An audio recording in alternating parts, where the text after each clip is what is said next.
Bonjour.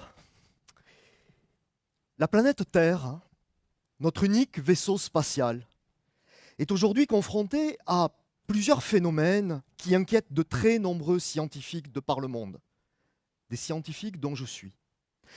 Le réchauffement climatique, bien sûr, dont on parle désormais beaucoup, mais également l'effondrement massif de la diversité de la vie sur Terre, la biodiversité.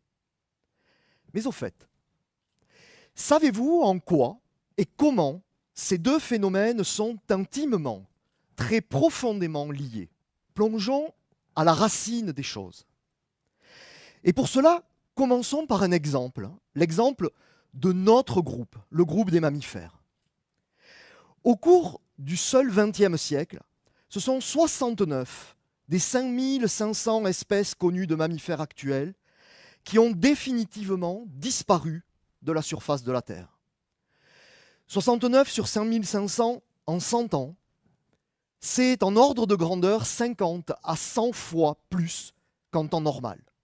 C'est-à-dire 50 à 100 fois plus que le rythme moyen d'extinction chez les mammifères au cours des 50 derniers millions d'années. Cela dit, 69 sur 5500, c'est à peine plus de 1% d'extinction. Et 1% d'extinction, ça n'est pas ce que les paléontologues appellent une crise d'extinction de masse. Lorsque 60, 80, 90% de tout ce qui vit sur Terre disparaît. Alors, élargissons le spectre à l'ensemble des êtres vivants, animaux, mais aussi végétaux, champignons, bactéries et tout le reste. L'IUCN et l'IPBES estiment que ce sont à minima 20 000 espèces distinctes qui ont disparu au cours du XXe siècle, soit, là aussi, environ 1% de toutes les espèces connues à ce jour, à un rythme, là aussi, environ 100 fois plus élevé que ce qu'on aurait normalement dû constater. À cela, rétrospectivement, 6 causes principales. La dégradation et la destruction des habitats, pour près d'une espèce sur deux disparue au cours du XXe siècle. La surexploitation d'espèces, surchasse et surpêche notamment, pour un peu plus d'une espèce sur 3. Et puis, 4 causes distinctes pour les 20% restants. Changement climatique, espèces invasives, pollution et maladies. 1% d'extinction primaire en un siècle. Du jamais vu à l'échelle de l'histoire de la vie. Et pourtant encore très loin de ce que les paléontologues appellent une crise d'extinction de masse, comme lorsque les dinosaures disparaissent de la surface de la Terre il y a 66 millions d'années. Alors, où est le problème? Le problème est là. Ce graphique nous montre le réseau alimentaire formé aujourd'hui par quelques centaines d'espèces qui vivent dans un récif corallien. Des végétaux, à la base de ce schéma, jusqu'aux animaux, les super prédateurs, au sommet. Dans ce réseau, supprimons au hasard une espèce, peu importe laquelle. Que va-t-il se passer? Rien de plus. Les autres espèces vont très bien compenser cette première disparition et le réseau, très robuste, va continuer à fonctionner, comme si de rien n'était. Alors on continue. On en supprime une autre, et puis une troisième, et puis une quatrième. Toujours rien de plus. Et une cinquième alors. Rien d'autre. Jusqu'à un certain point, les espèces restantes vont très bien accommoder la disparition des premières. Aucun signal d'alerte. Oui, mais voilà.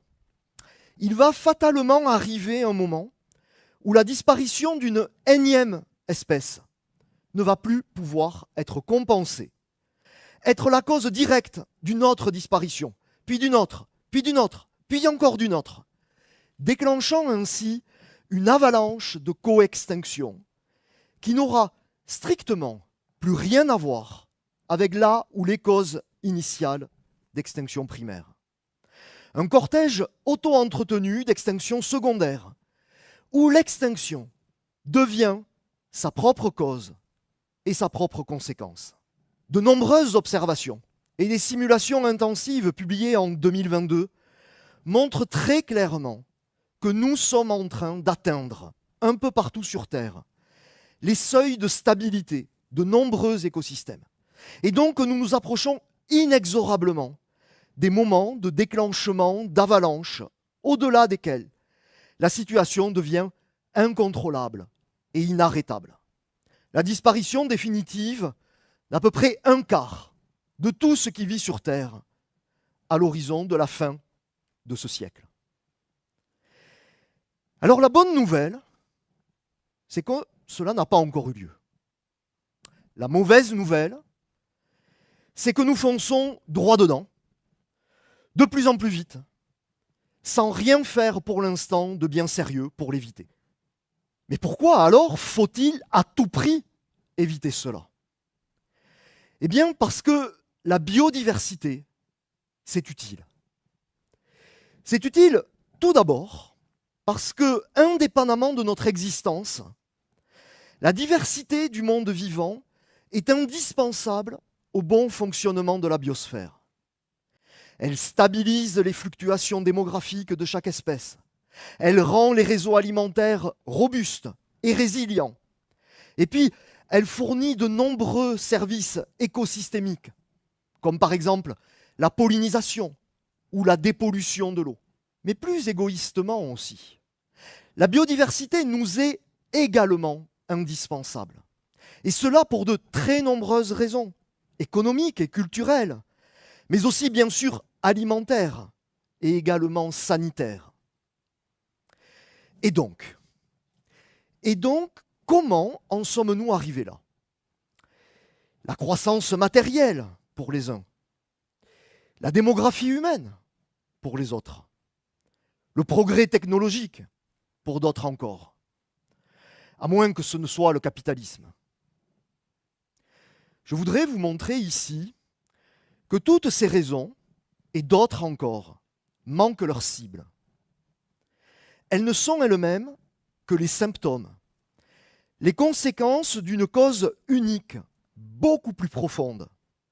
Une cause sans laquelle rien, absolument rien de tout cela n'aurait eu lieu. Et cette cause première, c'est l'énergie. Ou plutôt, faudrait-il dire, les énergies qui alimentent les milliards de machines sans lesquelles nous ne savons plus vivre aujourd'hui. Un bouquet énergétique composé aujourd'hui à près de 80% encore d'énergie fossile, charbon, pétrole et gaz fossile. Un bouquet énergétique dont l'histoire d'augmentation exponentielle depuis 2 siècles est une histoire d'empilement successif et en aucun cas de transition. Une histoire où les différentes énergies utilisées ne sont jamais en compétition les unes contre les autres, mais toujours en symbiose les unes avec les autres. Or, brûler, c'est-à-dire oxyder des hydrocarbures, c'est dans l'univers qui est le nôtre produire du dioxyde de carbone. Un des principaux gaz à effet de serre a vu sa concentration augmenter de plus de 50% au cours des 2 derniers siècles, ce qui, là aussi, est du jamais vu dans l'histoire de la Terre. Une augmentation de la concentration atmosphérique en CO2 qui s'est faite exactement au même rythme que celle de notre utilisation d'hydrocarbures fossiles. Ainsi, pour la seule année 2024, ce sont plus de 37 milliards de tonnes de CO2 supplémentaires qui ont été libérées, injectées dans l'atmosphère. Nouveau record mondial.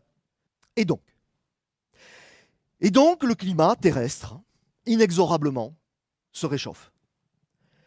Ainsi, à l'échelle mondiale, La température moyenne a augmenté de près de 1 degré au cours du XXe siècle, soit 1,5 degré de plus en France et 2 degrés de plus à Lyon. Une dérive climatique qui a donc déjà commencé à un rythme 100 à 1000 fois plus rapide que les variations climatiques naturelles enregistrées au cours des temps géologiques. Et qui dit réchauffement global, dit augmentation de la quantité d'énergie présente dans l'atmosphère. Et donc, augmentation en fréquence, durée et intensité de différents types d'événements météorologiques extrêmes.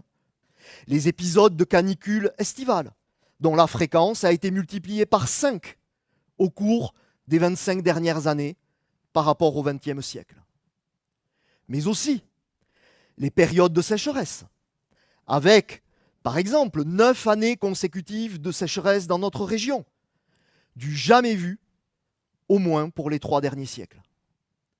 Mais encore, des événements de pluviosité extrême, dont l'intensité a d'ores et déjà augmenté de 65% au cours des 60 dernières années en Europe.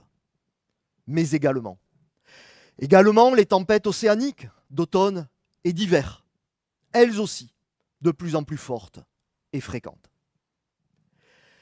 Clairement, la dérive climatique que nous avons ainsi déclenchée est en train de devenir aujourd'hui la cause principale d'extinction d'espèces, aussi bien sur les continents que dans les océans. Ainsi, la trajectoire climatique actuelle a la capacité de faire disparaître d'ici la fin du siècle en cours entre la moitié et 3/4 de toutes les espèces vivant aujourd'hui dans la bande intertropicale, là où il fait le plus chaud bien sûr, mais aussi là où aujourd'hui il y a le plus de biodiversité. Et donc, face à tout cela, on fait quoi? Individuellement, comme collectivement, plein de choses, à plein de niveaux différents, sont faisables dès aujourd'hui. Mais il n'y a pas, et il n'y aura pas, de solution miracle. Pourquoi? Que cela nous plaise ou pas, le monde tel qu'il est aujourd'hui, interroge la façon dont nous, humanité, faisons système au sein de la nature qui nous a fait naître. Une nature d'où nous nous sommes progressivement, lentement extraits, innovation après innovation, et de plus en plus rapidement et intensément au fil des derniers siècles.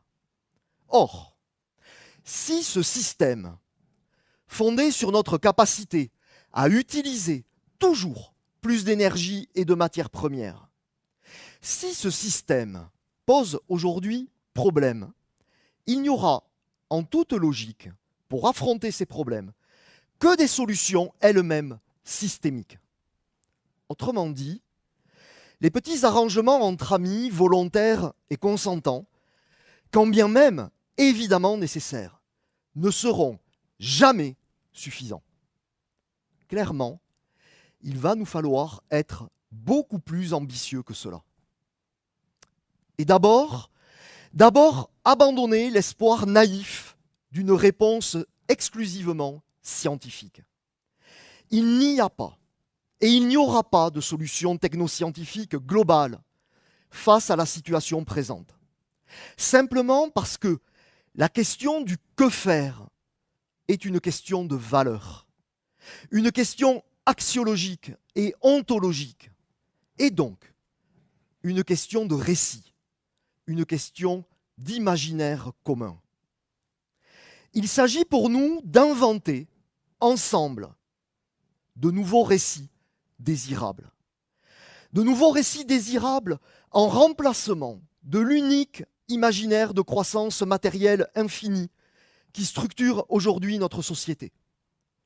Un imaginaire qui, au-delà de son absurdité logique et au-delà de ses immenses défauts inégalitaires, nous précipite contre un mur en ne cessant d'accélérer. Inventer des imaginaires institutionnels socio-économiques, politiques, anthropologiques, philosophiques, éducatifs, culturels, esthétiques. Et puis lutter. Lutter pacifiquement, bien sûr, une lutte des intelligences, une lutte des idées, mais lutter fermement pour leur défense. Alors très concrètement, réfléchir à de nouveaux imaginaires renvoie à différents enjeux sociétaux. La question de l'utilisation de l'énergie, et par là même de nos objectifs et de nos trajectoires de développement. La question de nos occupations urbaines et de nos activités industrielles au sein de la biosphère. Mais encore, la question des réseaux d'information et de communication qui redessinent en permanence les limites de nos communautés d'interaction et de solidarité. Et également, la question des transports, c'est-à-dire des flux physiques que nous organisons à la surface de la Terre. Et donc la question de la mondialisation de nos échanges, de ses objectifs et de ses modalités. Une question qui renvoie directement à celle de nos modes de gouvernance et plus largement encore à la façon dont nous souhaitons et pouvons faire démocratie. Et par là même, et finalement, la façon par laquelle et les raisons pour lesquelles nous faisons société.